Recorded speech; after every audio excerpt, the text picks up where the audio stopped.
Today we are talking about lanterns. Why? Because they provide light in a time of darkness. Now this is a newer, I should say, not brand new, but newer lantern. Turns on like this. Whoa! Good when you lose power, or good when you're poor. This is a Coleman 333. Not the best in the book, but I would recommend it if you don't have a lot of money and you need some light.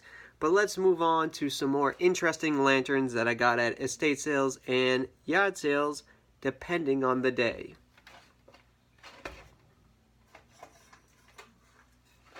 This one came from a yard sale, was hanging on a guy's wall. My cousin asked him, "Hey, how about that lantern?" He said, "How about $1?" And the deal was done. Okay, this is a Dietz Comet lantern, 385. Not sure the exact date. Sometime in the railroad times, because lanterns were used for railroads. Okay, railroads. Tricky word, hard to say, but it's railroads. For those of you that don't know how to say it, just repeat this tape and just practice. Railroads. Trains went on railroads, okay? A long time ago, and they used lanterns for lights. Why? Because they were idiots, okay? And they didn't think of how to use light bulbs yet. They were just stupid idiots. All they knew was, let's get on a train and chug, and go through tunnels and, go by levels on Mario Kart. They trained people were not the brightest in the book. So they had these lanterns, okay? But they are pretty cool to collect because they're metal. Once again, I like to collect things that can be used as something to hang up and also used as a weapon. So lanterns, great display items, also good for bashing people's faces in when they come into your house looking to steal money to buy meth.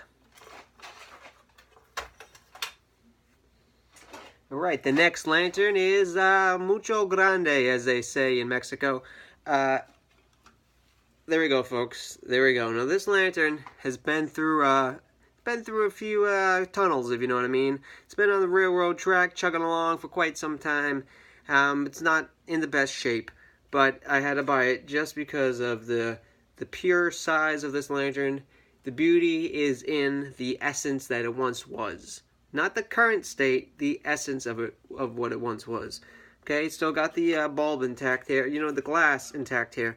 That's one thing. These break a lot. You know what I mean? A lot of people smash these on people's heads, and the glass breaks. Fortunately, the guy had a soft head. Glass is still intact. Okay? Now, again, don't know the exact date. Sometime when there was railroads and trains.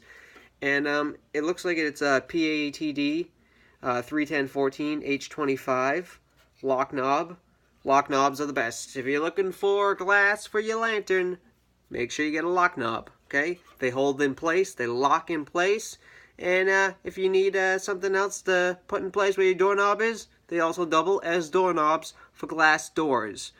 Doesn't work on sliding doors, only the old pulley glass doors that you find in mansions down at Newport Beach. But once again, great lantern, great display piece. A little big for the living room, but if you have a grand dining room or if you have a grand piano, these go great on top of grand pianos.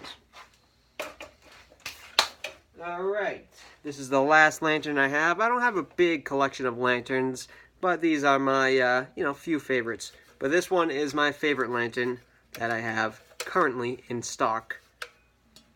Folks, that's right. It's a blue lantern with a red glass dome. Yes, it is, folks. These are not easy to come by, alright? Sometimes you get a blue lantern and it'll have a yellow dome. But a blue lantern with a red dome is classic, okay? Back in the day, these were very special. When you're on the train, back in the day, and you saw a blue lantern with a glass dome, you knew you're going somewhere special. Could be Emerald City. Could be Providence, Rhode Island, before the mob ruined the whole city. Could be these places, folks. You don't know.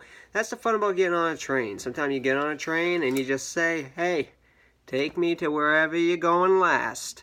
And you sit back, drown yourself with some old Irish whiskey, and then when you wake up to somebody tap you on the head saying, "Hey, This is the last stop.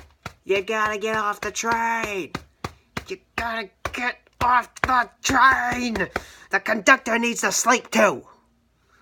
Now, I've never been in that situation before, but I've heard about it from friends, of cousins, of nephews, of uncles, of aunts, and nieces, of uncles, of nephews, of nieces, of cousins, of sons, of daughters, of brothers, of sisters, of mothers and daughters, and nieces and nephews and nephews. And they told me, so it's got to be true. But just take a good look at this lantern, folks. Once again, it's a Deitch Watson. It's a French term for stupid lantern.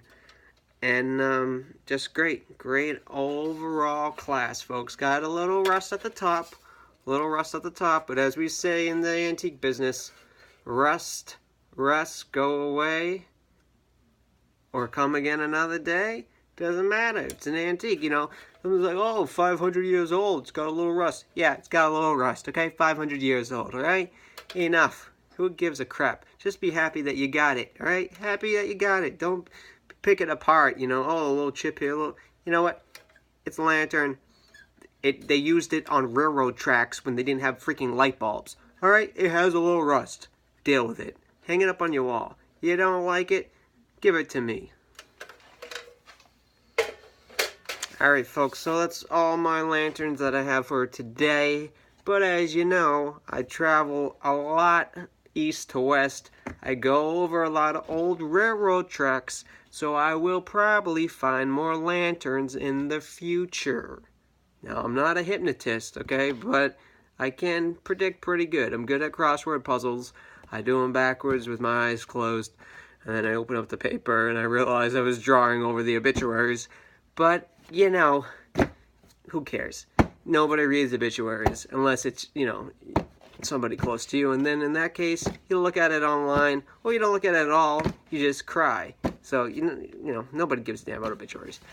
But, folks, my obituary is going to be my videos. Okay? You want to read my obituary? Check out my YouTube page. Watch my videos. That's my obituary. My obituary is me slapping a fish in the face because, oh, I didn't know when you buy fish, you're supposed to clean the water before you put the fish in. Nobody told me that, so when I came home the next day, all the fish were floated to the top and they were all dead. Because apparently you're supposed to let the water sit with the filter going through it for a few days first. But nobody that sold me the goldfish at the flea market told me that. They didn't say, hey, make sure you clean the water. No, they sold me the goldfish, sold me a pack of cigarettes, and then sent me on my way down to the burger shack where I paid $5 for a burger that was burnt and tasted disgusting. But then again, if you're buying food at a flea market, you're pretty much a schmuck and deserve a burger that's burnt, and you deserve all your fish to die, because you're a schmuck and should be slapped in the face. Tomorrow's another video and another day, so thank you, thank me, because I am the one providing you with the laughter or the sadness, depending on your state of mind at the time of the video. Does anybody think Billy Corgan should just play guitar because every time he opens his mouth it's like, nobody really cares about your political stances on, oh, this guy and I'm so smart. Are you, Corgan? You're so smart. However, you're so smart, you strap on the Zero shirt, get out there, shave your head, and scream right into the cage a few more times, huh? Why don't you do that, Corgan?